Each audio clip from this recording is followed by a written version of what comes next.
If it's time for you to start making videos, you're going to need to follow a few strategies.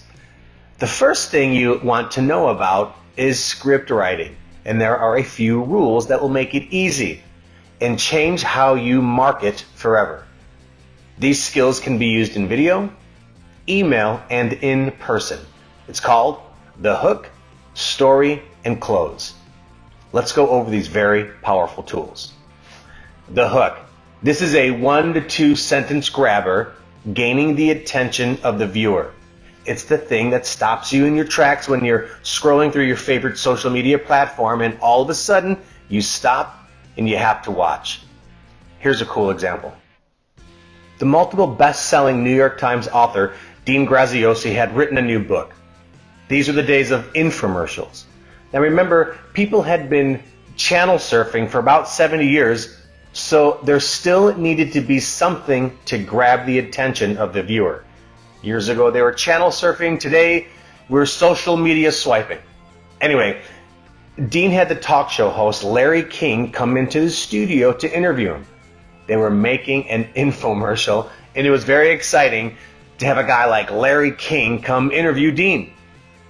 They set up the studio to look just like a Larry King set, and Larry King started the interview like he started all his interviews on his show, and it was something like, "Today we have best-selling author Dean Graziosi, and tonight, blah, blah, blah," and it wasn't a very exciting hook.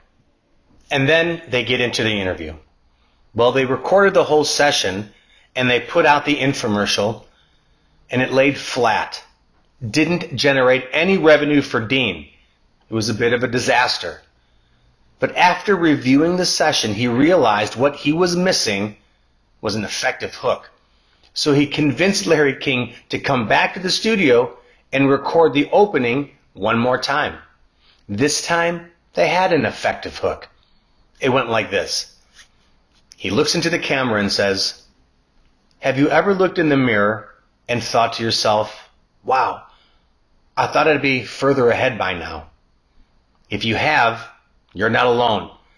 Well, tonight I'm here with Dean Graziosi, who went from that to sharing the one thing that allowed him to go from wanting more to having more." An effective hook. So what would be an effective hook in this industry? The first thing you want to think about is how you're going to affect the audience emotionally. A good tactic is to use the fear of missing out if one doesn't buy this product. You can say something like, "Are you tired of not offering food after the kitchen is closed? Or is it time for you to offer food at your bar or concession?" You can use an affirmation too. If you're ready to save time in your kitchen, then the quick fry fryer is what you've been looking for. Now, let's talk about the story. First, picture someone that you know that needs the product that you're demonstrating and imagine speaking to them. Speak with authority. You have to be seen as credible and the one person who has the answers to their problems. So, when you tell your story, you have to address the possible pain points that they'll have without using this product. When telling the story, concentrate on the positive end results they will have when they add this product to their system. The story can be about someone you know who has already purchased this product and used this product and how it's affected their business in a positive way. Or it can be a hypothetical story of the ways this product can make a positive impact to their business. Or if you're making a chef demo video with the product, the story is the 4 to 5 talking points on the product. You have the literature, so use that as a guideline for your talking points when you're interviewing the chef and you're filming this video. By the way, we have another video later down the course that'll teach you how to make that type of video. Anyway, as you're explaining these products, always concentrating on the end results, thus overcoming their objections in your story. The last and most important part is the close, the CTA, the call to action. Now, I don't care if you're writing a letter or an email or making a video. Every video or ad you're making on Instagram, Facebook, or YouTube, you need to have a proper call to action. People need to know what to do. They need to be led.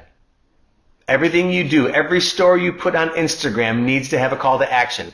You need to tell people what to do because, again, if you build it, they won't necessarily come.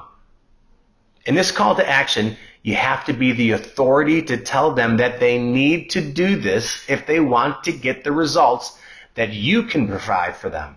Let me give you a really cool example.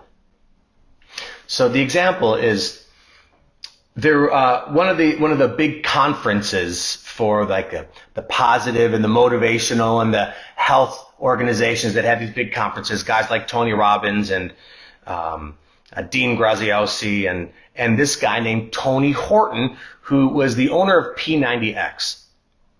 So imagine there's a huge stadium filled with people that they're essentially trying to sell their courses to. Well, Tony Horton gets up and he has an incredible hook. He tells his story and he had just overcome an illness. So he's 60 years old and this guy's in fantastic shape, but he just overcome this illness, and so his story was compelling and he was motivating them and they were feeling good. Had people jumping up and down in their seats and really kind of becoming fanatic about his message. And then it came to the call to action, where he needs to sell his product. And as soon as that happened, and this happens to a lot of people, as soon as they are asking for the sale, they almost apologize for doing that. Their body language sort of becomes small. And Tony Horton is up there and this powerful guy just sort of became small, kind of even backed up on the stage and said, well, if now I gave you great value today, I know I motivated you, and I know this is really great for you, but if you want my course, you can just go ahead and order it now. And out of this stadium filled with people, can you guess how many ordered his product? 2. His call to action was not strong. The big overview here is loving what you offer and leaning into the sale. You want to keep the same enthusiasm. You want to keep the same excitement, even ramp it up a bit, because you don't want that to change in a tone like you're apologizing. That means you must not love it. This is the part where most people fail. Now, an ask can be as simple as, hey, follow me on iTunes, or hey, click the link and like this, or hey, go to my page and get my book. If you have an ad, your call to action is to get them to click the link and purchase your product. The hard part is getting to the call to action without sounding pushy. So you need to soften the blow and add a bridge. After your story, you need to ask for the next step, and it must be smooth. Here's a good example. Imagine we're about to go for the ask, but we need to add a little something to affirm that you're the right person to do business with. It could go something like this. I love what I do. I trust the products we represent. Their standards are the best in the industry.